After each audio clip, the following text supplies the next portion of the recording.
exposure in LA. And now it's already been mentioned, but this more recently HEI-funded analyses that was conducted with the most extended follow-up and spatial analysis of the ACS study. Now the point, of course, here is when you look at the Harvard six-city study and the ACS study, we're talking decades and decades of work and reanalysis and refining the results.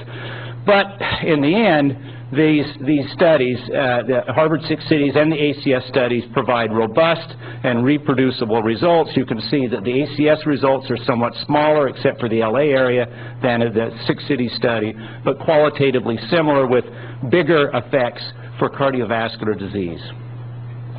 There's this interesting study, or actually a couple of studies done recently, I'll refer to as the U.S. Medicare cohort studies. John Samet is here. He was one of the principals and investigators in that study, or both of these studies. Basically what they did is they established cohorts of Medicare participants for 6 cities, the same 6 cities as the Harvard Six Cities study, cities of the ACS study, and they also had analyses of the entire U.S. stratified by East, Central, and West regions and by age. And they actually got somewhat similar or somewhat larger excess risk estimates for the 6 cities and ACS cities and for the entire U.S. The significant excess risk was not observed for the West region or for the oldest age group.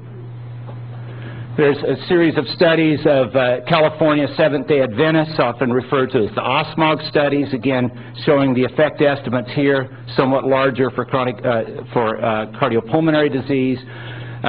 Fred Lipford, Dr. Lipford is here.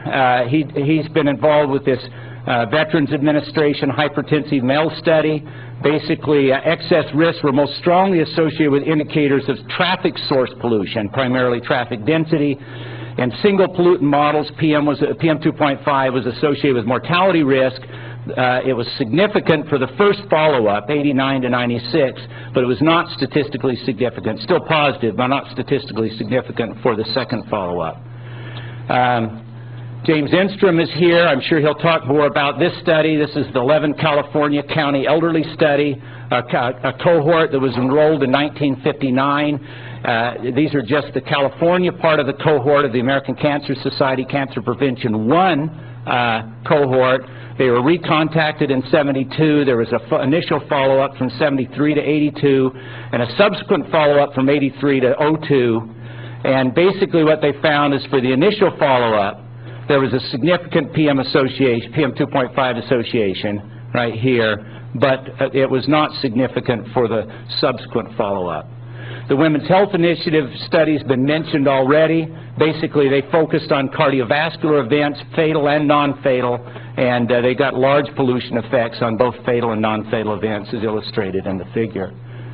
There's the Nurses' Health Study that's recently been reported. Again, they get stronger associations with cardiovascular disease than all-cause. Oslo, Norway, this intra-metro study published. They gave estimates for men and women for 2 different age groups and found significant excess risk, but they were smaller for the older age group than for the younger age group.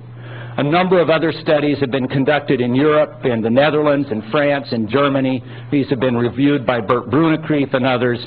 Again, you can see these effects. We just don't have time to talk about them in detail. And then one study that is of particular interest here in California, the California Teachers Study, Ostro and others have it's actually not in print yet, but it's published online. It's a cohort of about 45,000 former public, they're all-female public school professionals, followed up from 2003 to 07, and they get exceptionally large associations, and they're larger for cardiovascular disease than all others. So that's a quick run-through. How do we decide what's the right answer? Well, first off, it's hard to do that.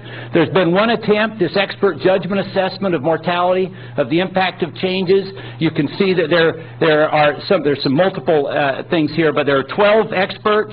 As a matter of full disclosure, J is me. I don't know that I'm supposed to tell you that, but now you know. So bottom line is You know, my view is sort of in the middle of the 12 experts that we had at the time. That was in 2006. Just so you know where I stand, I actually think, based on the California teacher study, I'd probably have a little larger uncertainty on the upper end because those results were so high. I don't know that it'd pull my mean up much or not.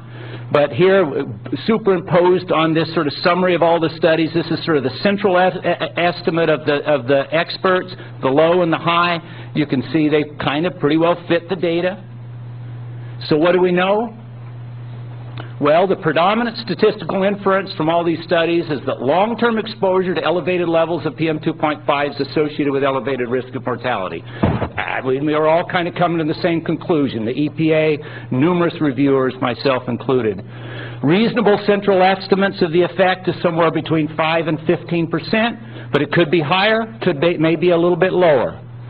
In general, PM2.5 exposure is more strongly associated with cardiovascular-related mortality. And there's also evidence that PM-related excess risks are smaller for older populations and decline as cohorts age with longer follow-up. Thank you.